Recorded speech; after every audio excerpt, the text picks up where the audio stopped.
When you hear the word trustee, it might bring to mind something intimidating and scary. And frankly, it could be for good reason. Being a trustee is something that requires a lot of knowledge. It requires a good amount of effort. And frankly, there is a lot of liability and risk that's involved with it.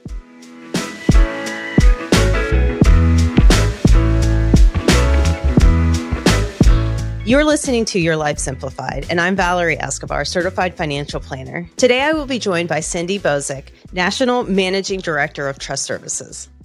Well, thank you, Valerie, for having me join you this morning. I really appreciate it. And, you know, the role of a trustee is a really important role. And when people are working through their estate planning documents, oftentimes people don't realize really it's a very important decision to think about in the whole estate planning process, and particularly when people are having their documents drafted for the first time or they're having their estate planning documents updated.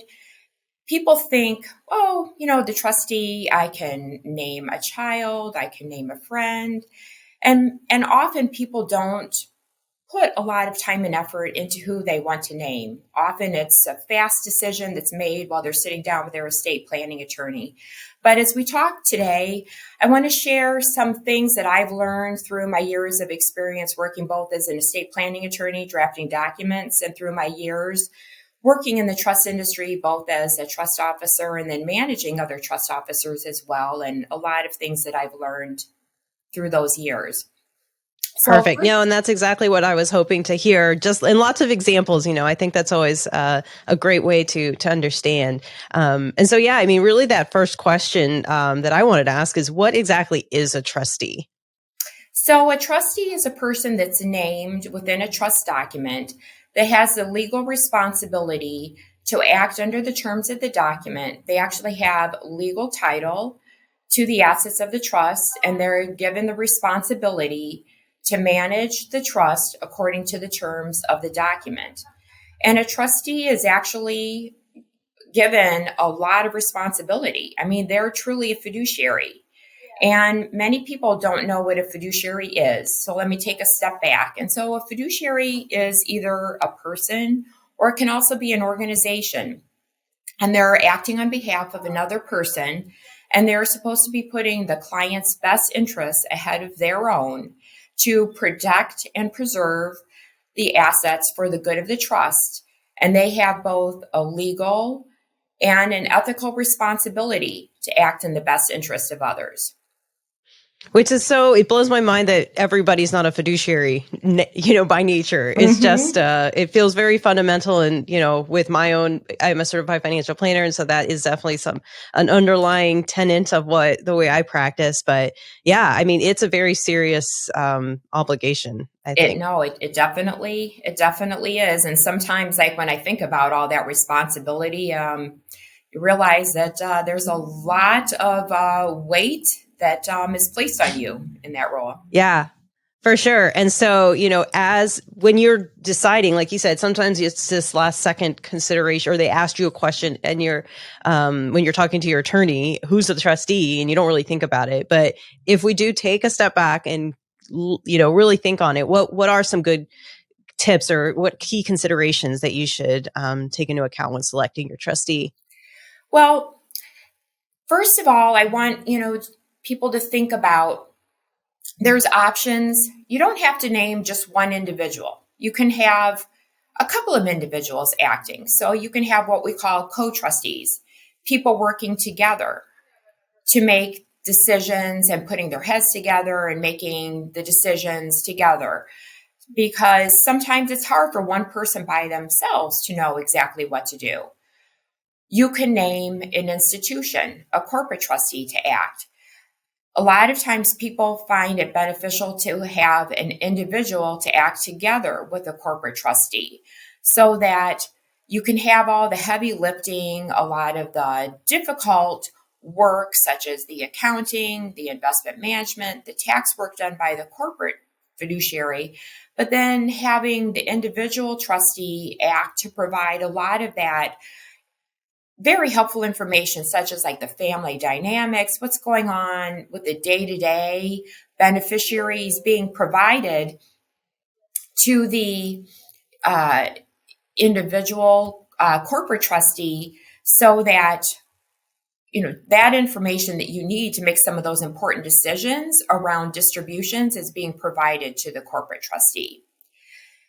When you are selecting a trustee, you need to think too, you should have someone that has a legal background, a financial background, somebody that has the ability to be able to select outside advisors, because sometimes you have some challenging assets within a trust, such as business interest, real estate, things that you need to get valuations on, things that you might need to vote proxies on, assets that may need to be distributed at different points in time.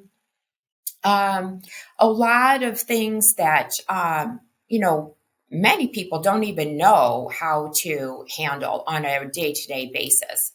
Right. Another thing to think about is that the job is something that can be really demanding. So you need to have people that have enough time in order to handle the job on a day-to-day basis as well. And you want people or institutions that are able to maintain detailed and accurate records too.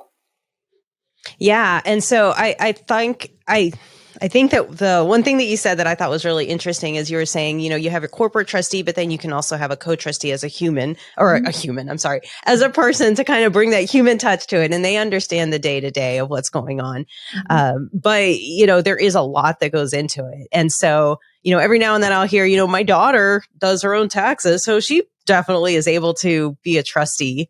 What do you think about those sorts of decisions or thoughts?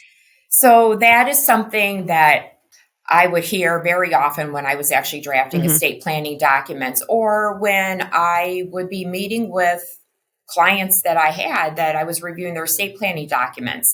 And I would see that they had, one of their children named as successor trustee, or, their best friend who was named as successor trustee. And many times people think, it's a great honor to be naming, this individual as a trustee. And yes, it is. It's an honorable job, but it's also a very challenging job as well.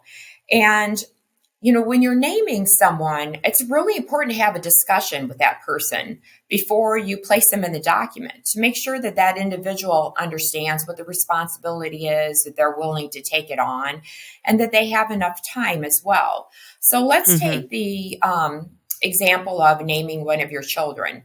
Even if your child is extremely intelligent, has, a very successful job and career. Let's think about the time that somebody spends on a daily basis with a very successful career. The odds are they're working very long hours each and every day and on a weekly basis. So when you think about that further, how much time would that child of yours really have on a daily basis to be able to spend administering a trust? So that means you're asking them either in the evenings or on the weekends to do the work that's involved in trust administration. And the odds are that child would probably prefer to be spending time with their family and friends or their hobbies or other things than they would with all the responsibilities of managing the trust investments, doing the record keeping, doing the tax returns, and so on, than they would doing the trust administration. But all that aside, let's think about some of the other things that come with that role. So if you name a child to act as trustee, more often than not, they may be acting as trustee for trust beneficiaries that are their own brothers and sisters. Right. And it can be really difficult at times to be that sibling that's making decisions whether your brothers and sisters can have distributions from a trust. And if you're those brothers and sisters that are the beneficiaries, and you have to go to your sister as an example to say, can I have money from a trust? And you may have to be sharing some information that's what you consider personal, confidential, that you may not necessarily want to be sharing with a family member. Or what happens if you're the sister who's a trustee and you have to tell your brother, no, you can't have a distribution from a trust because maybe it doesn't fall within the trust provisions, or as you're balancing the competing interests between the current beneficiaries and the remainder beneficiaries, the distribution request isn't appropriate. That can make some of the family relationships that may be wonderful right now a little strained. And I've seen many situations where great family relationships, do go awry because of asking one child to act as trustee over other children. And, they no longer communicate, or there's hurt feelings. And, you need to think about that. And it's, that a position that you would want to put your family in. Yeah, because often I hear, well, my children get along great. They trust each other. They're very open. Well, they might not anymore if you put one of them in charge of this trustee, or of this trust. So one of the solutions I think is having a corporate trustee, which, let's talk about that. What is it that why would a corporate trustee be a good solution? Isn't that feels kind of mechanical and impersonal? Yes. Many people are concerned about naming a corporate trustee, or perhaps they've heard difficult stories from people that they know saying like, oh, I didn't have a good experience. So, or even sometimes people say like, oh, I bet, a corporate trustee is going to be very expensive. So you need to think about a lot of different things. If you have an individual trustee, the odds are that they're going to need to hire a lot of outside individuals to help them. So, the investment management, some legal resources to help on various matters, maybe individuals that are going to be helping them as agents around some of the closely held assets or real estate, and then an accountant to help with the tax preparation. Whereas with a corporate fiduciary, typically all those resources are in-house and you have all of those fees combined into one. And when you have fees that are unbundled, they typically become much more expensive than when they're combined in-house. Another thing to think about, though, with a corporate trustee is you have continuity. So when you have your trust officer go on vacation or become ill, you always have someone else that's working within that institution that's available as a backup to cover that trust officer who's on vacation or ill, or even handling multiple matters at once. When you name an individual as a trustee, if that person becomes ill or they go on vacation, who's there to process the distributions for you or answers the questions that you have? And, I think about situations, even in the years when I acted as a trust officer myself. And one of the things that for me was so rewarding about the job is the close family relationships that I had. Typically when you have individuals that are hired as trust officers, one, they have backgrounds that are legal, financial, plus they're specially trained in relationship building. And they get into these jobs because they really like the kind of work that they do, but because of the relationships that they have with clients. I had many clients that would call me and ask me completely unrelated questions to the trust, but because they wanted my expertise and advice, or they just wanted to bounce ideas off of me. I was invited to, family birthday parties, to graduations, to weddings, just because they considered me an extended part of the family. And, I still exchange Christmas cards and, birthday cards with so many of the clients because of that special relationship that I was able to build and the many ways that I help with them. And so, you can find that. And as I mentioned earlier, for those special situations where you really want a family member to be providing that extra guidance to the corporate fiduciary, you can always add that individual to act as a co-trustee with a corporate trustee. Yeah. And so, what I heard you say that I thought was so interesting is that, they do have a personal relationship. Maybe it's not their brother, but it isn't, and it's kind of like you're talking to, your therapist. Maybe you're not going to tell them something that you necessarily would feel comfortable telling your spouse or something else. But so it is definitely a great relationship that you can have. But let's say, at one point you did pick a trustee, and this trustee doesn't, usually I don't think it happens as often, I want to believe, with a corporate trustee. But let's say your trustee does make a mistake and they didn't act in the best interest of the trust. What happens? So, unfortunately, mistakes can and do happen. And, this is another reason why it's so important that people think about, who they're naming as trustee. So if a trustee does make a mistake, they can be held responsible and liable. And if it is an individual, their personal assets can be tapped. And it's something that many times people don't know. So that's a lot of responsibility to put on whomever you name. If it's a corporate fiduciary, then it's the corporate fiduciary's responsibility, for that mistake. And as we all know, typically corporate fiduciaries have special type of insurance as protection around those mistakes. Perfect. And so, I mean, there is, I guess, a structure behind making sure that the trustee's doing their job correctly. But again, this honor comes with a lot of liability too. Exactly. And so one other question about picking a trustee: what happens if you go along the way and you just thought, my lawyer friend absolutely wanted to be the trustee, but now they are very ill and, that's not going to work out? How do you, or can you change your mind? Yes.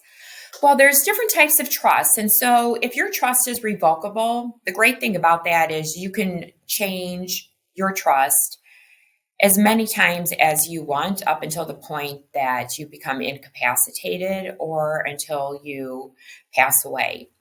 If your trust is irrevocable, a lot of irrevocable trusts have language that allows perhaps the current beneficiaries to be able to change the trustee.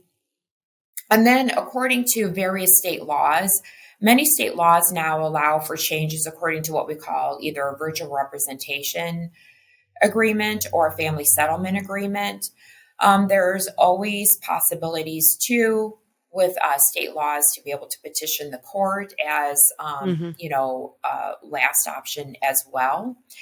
And if you are in the stage right now where you're just starting to have a trust agreement drafted, the thing that I always suggest is draft that document with as much flexibility as possible to allow for changes of trustees, and to also think about the fact that, your trust is your document and you have the ability to craft it in the way that you want and put in the kind of language that will meet your needs and for the length of time that this trust is going to last. And so think about how long this trust may potentially last and make sure you have language in there to allow for continuity of trustees so that if you do end up naming an individual, who and how will the successor come into play, who has the ability to name that successor. And the same thing, even if you name a corporate fiduciary, if for whatever reason, you want the beneficiaries to be able to select a successor, what methodology do you want to use for picking that successor? For picking that person. Yeah. And one last question, or one last thing I wanted to focus on is, what happens if you have a special needs situation? In other words, let's say that we have a couple and they have a special needs child that they don't feel will ever really be completely independent. And so they create this trust with the intent to provide for them.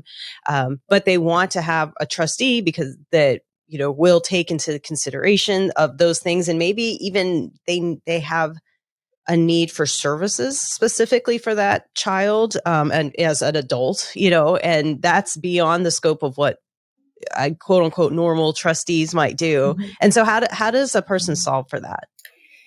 So one of the methods that I've seen that's worked very, very well is to draft the trust with flexibility for the trustee to be able to name special advisors to be able to act. So, as an example, depending upon the needs of your child, and there are different spectrums of special needs children. Some have more needs than others. So, say you have a child that at some point in time may need special help for governmental resources or for special types of living. You want to have the ability to have the trustee engage a case manager, and that case manager can help you as trustee find the best resources, whether that's living, medical care, evaluating the governmental resources that are available, and balancing that to ensure that you can still get distributions out of the trust and still maximize the governmental benefits that are available. I would also ensure that there is, the ability to engage perhaps, an additional trust advisor that may be able to help with other special needs that the child may have as well too. But, put as much flexibility into that document for whatever might arise that, the child would need, because things can change. And you want to give yourself the flexibility in the event that, you are no longer able to make those decisions, or, sadly for the time might arise when you're no longer there to be able to help the child yourself. Right. Yeah. No, it's great to know that there are so many resources available so people can really customize it to what it is they want and need.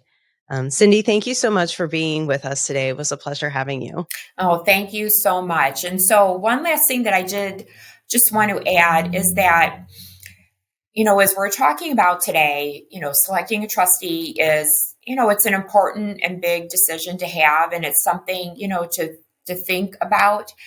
And it's important just to have the dialogue, as I started off in the beginning, to make sure that, whomever you want to select, you have a conversation, with that individual to make sure that they really understand the responsibility and that they're up for it. Or, if you're deciding that you want to select a corporate fiduciary, interview them, talk to them, make sure that you really understand what that institution believes in. And, you have the opportunity to talk with some of their trust officers as well. Perfect. That's wonderful advice, Cindy. You've been listening to Your Life Simplified. I'm Valerie Escobar. We were joined today by Cindy Bozik, and we hope that you like and subscribe wherever you are listening, and we will see you next time. Mariner Wealth Advisors, or MWA, is an SEC-registered investment advisor with its principal place of business in the state of Kansas. Registration of an investment advisor does not imply a certain level of skill or training. MWA is in compliance with the current notice filing requirements imposed upon registered investment advisors by those states in which MWA maintains clients. MWA may only transact business in those states in which it is notice filed or qualifies for an exemption or exclusion from notice filing requirements. Any subsequent direct communication by MWA with a prospective client shall be conducted by a representative that is either registered or qualifies for an exemption or exclusion from registration in the state where the prospective client resides. For additional information about MWA, including fees and services, please contact MWA or refer to the Investment Advisor Public Disclosure website at www.advisorinfo.sec.gov. Please read the disclosure statement carefully before you invest or send money. The views expressed in this podcast is for educational purposes only and do not take into account any individual personal, financial, legal, or tax considerations. As such, the information contained herein is not intended to be personal, legal, investment, or tax advice. Nothing herein should be relied upon as such, and there is no guarantee that any claims made will come to pass. The opinions are based on information and sources of information deemed to be reliable, but Mariner Wealth Advisors does not warrant the accuracy of the information. Certified Financial Planner, trademark, CFP, registered trademark, and federally registered CFP with flame design marks, collectively the CFP registered marks, are professional certification marks granted in the United States by Certified Financial Planner Board of Standards, Inc., also CFP Board. The CFP, registered trademark, certification is a voluntary certification. No federal or state law or regulation requires financial planners to hold the CFP certification.